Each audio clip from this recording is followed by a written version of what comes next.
Hey everyone, I'm working to hit 2,000 subscribers and I need your help to get there. If you enjoy the content, please hit that subscribe button right now. You're not going to believe what just happened in the NFL. We're talking about a move so lopsided, so absolutely stacked in Minnesota's favor, that even the most battle-hardened salary cap nerds had to put down their spreadsheets and question everything they thought they knew about how teams operate. The Arizona Cardinals didn't trade Kyler Murray. They didn't negotiate a deal. They didn't extract a single draft pick in return or even ask for a sixth-rounder as a token gesture. No. What happened was far more dramatic and far more telling about the absolute chaos that sometimes erupts in professional football. The Cardinals straight up released him, writing a check for $36.8 million in fully guaranteed money that he will pocket regardless of where he plays next, how he performs, or whether he throws 17 touchdowns or 17 interceptions. And then, just hours later, on March 12, 2026, the Minnesota Vikings casually sauntered in and signed him to a one-year deal worth just $1.3 million. Think about that for a second.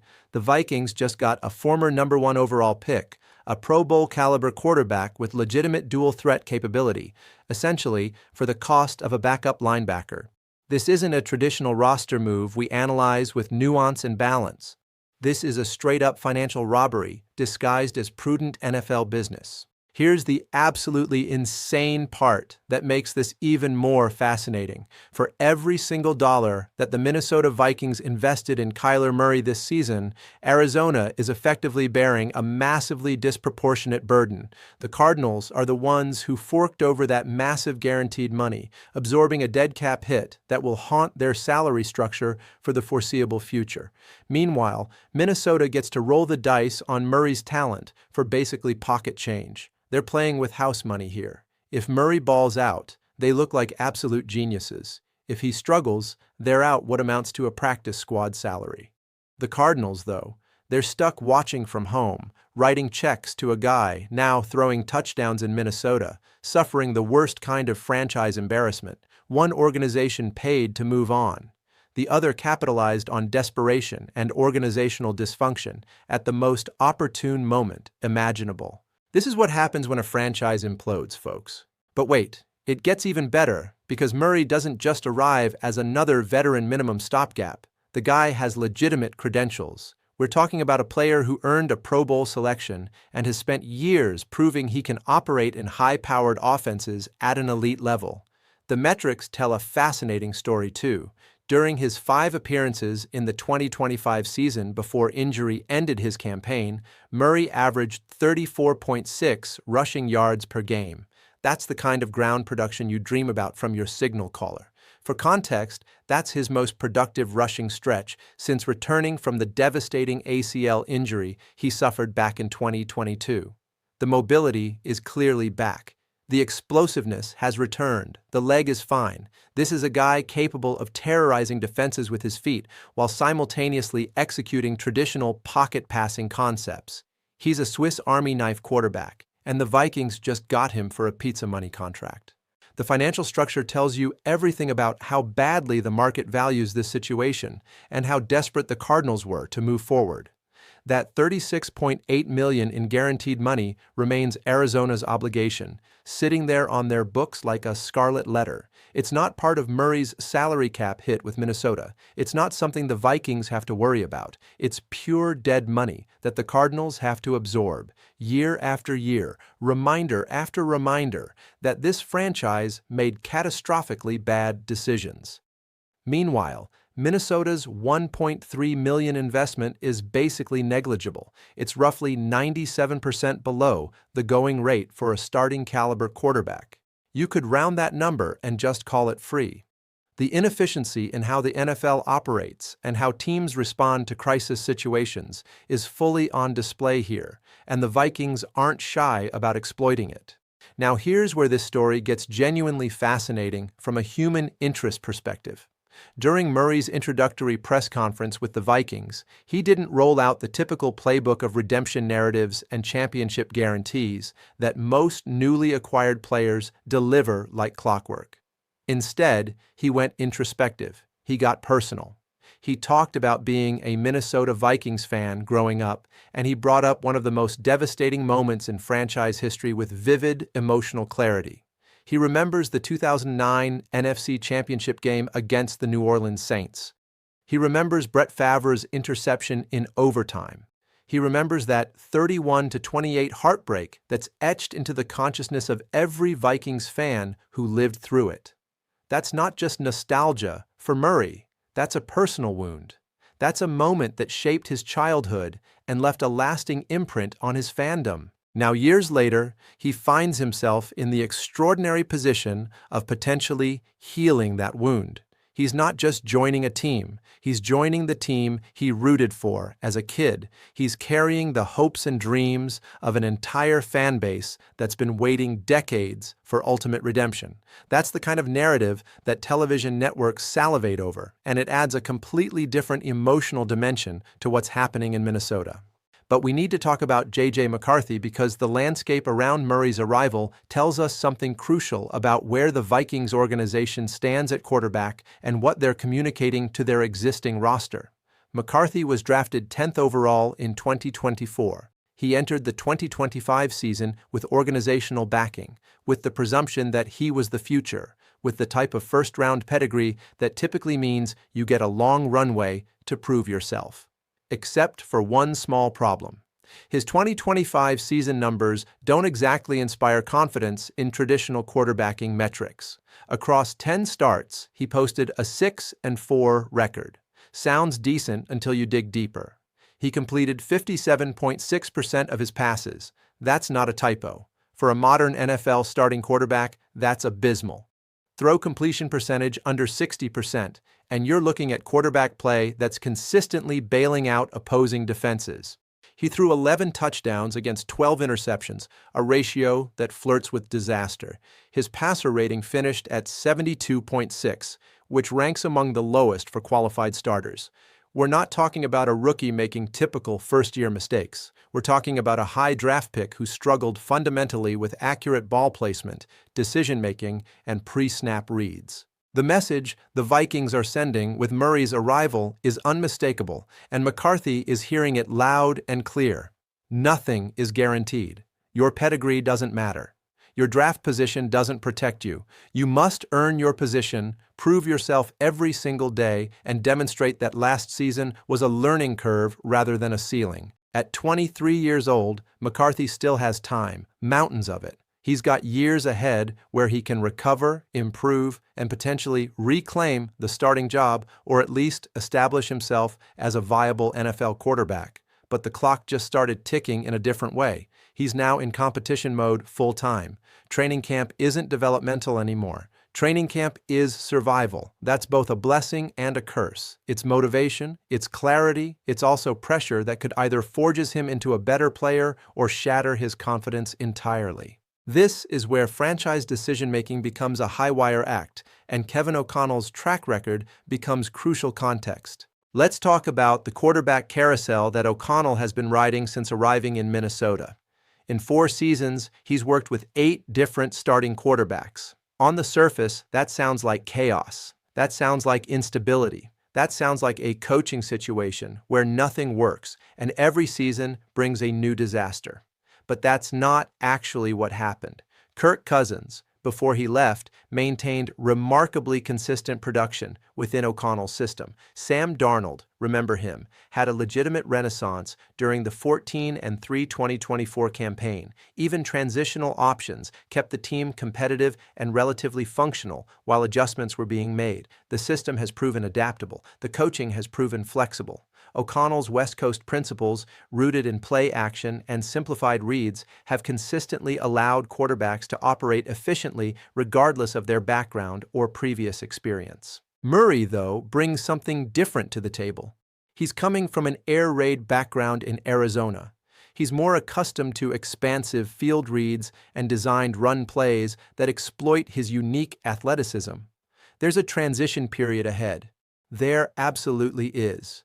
But previous examples in Minneapolis suggest adaptation is entirely possible and maybe even probable. The broader team context makes this move even more intriguing because it tells us the Vikings organization identified a legitimate problem that goes beyond quarterback play alone.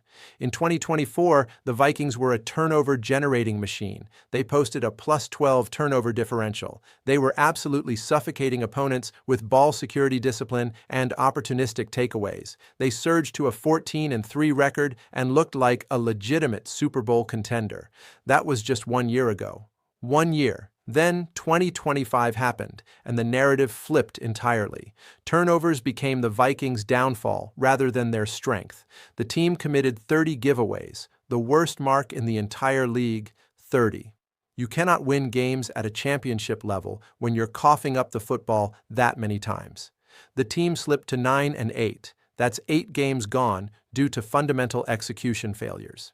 Now, J.J. McCarthy's 12 interceptions in 10 starts played a significant role in that regression. He was turning the ball over at an unsustainable rate. But it wasn't just him. Carson Wentz stepped in for 5 starts and went 2-3 with 5 interceptions of his own. That's a unit that was constantly adjusting, constantly trying to stay afloat, constantly fighting just to remain competitive. The offense couldn't sustain consistency or momentum. What makes this even more frustrating is the defensive context. The Vikings' defense ranked 3rd in DVOA, which is an elite metric that evaluates schedule-adjusted scoring efficiency. They ranked 1st in EPA per play, which measures expected points added on a per-play basis. They had one of the best defenses in the league. They were absolutely carrying the team, yet the offense was dragging them down. That's the kind of asymmetry that keeps general managers up at night. You've got a championship-caliber defense, and you're stuck at 9-8 because the offense is a turnover factory.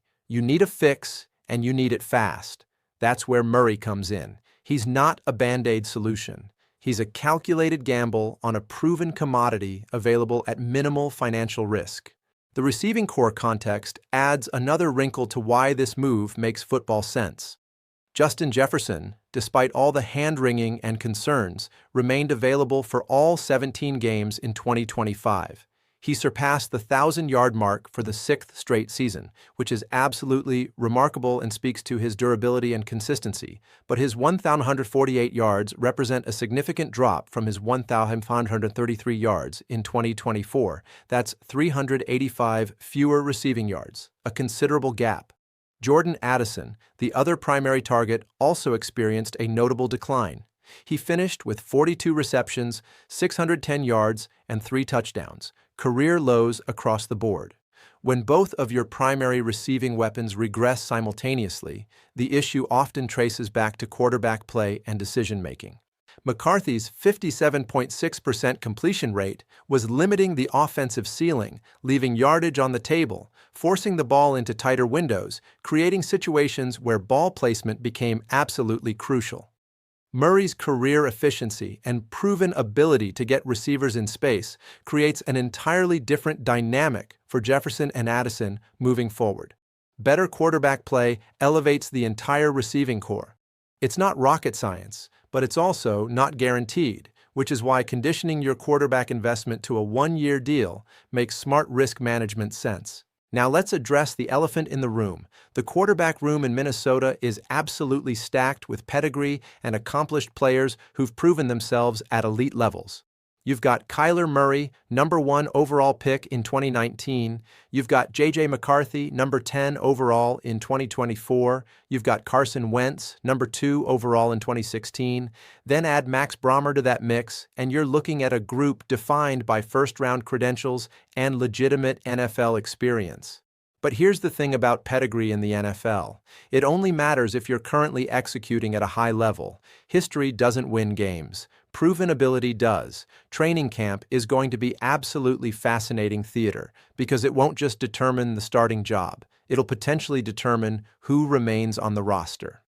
We're talking about a competition that could reshape the quarterback landscape in Minnesota while also creating trade opportunities elsewhere. Teams like the New York Jets, already desperate for quarterback solutions, the Los Angeles Chargers, searching for answers after disappointing seasons, and the Atlanta Falcons, all of them are monitoring this situation closely.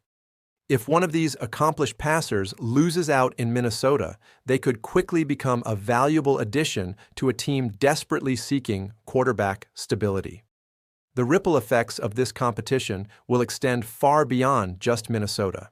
Murray's contract structure deserves some deeper analysis because it reveals the negotiating sophistication on both sides. It's a one-year deal, which provides flexibility and an evaluation period for both sides, but it includes a no-tag clause, a provision that prevents the Vikings from using the franchise tag next offseason if they want to keep him. This is crucial because it gives Murray control over his future. If he performs well in Minnesota, the Vikings will have to meet market value or risk him hitting free agency. They can't just slap a franchise tag on him and force a negotiation. That structure creates genuine mutual respect and flexibility.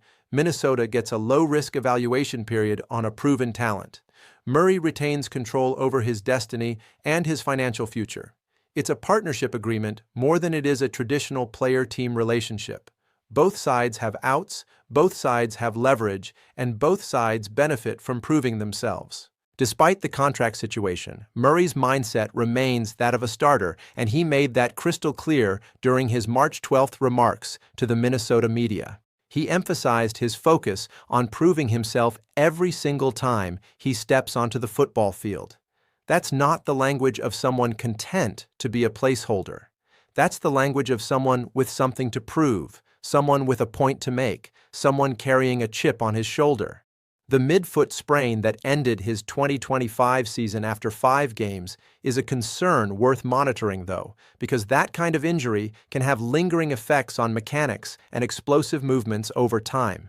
If there's any hesitation in his stride, any lingering pain in the plant foot, it could affect his ability to deliver accurately on intermediate routes or extend plays with his legs.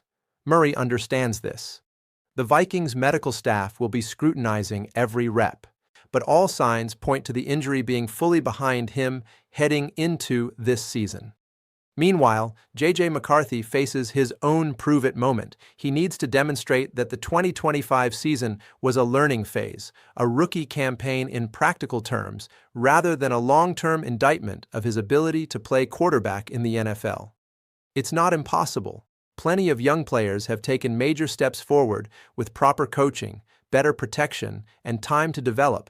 But there's also an urgency now. The window for growth just got smaller. He needs to show improvement, demonstrated progress, tangible evidence that the talent is there and the mistakes were correctable. This is the kind of pressure that separates who belongs in the league from who doesn't. One final dimension worth exploring is DeAndre Hopkins, Murray's former teammate in Arizona. Hopkins has publicly expressed strong support for Murray's move to Minnesota and has been mentioned as a potential addition to the Vikings roster, though no deal has been finalized at this point. If Hopkins comes over, the Vikings receiving corps suddenly looks entirely different.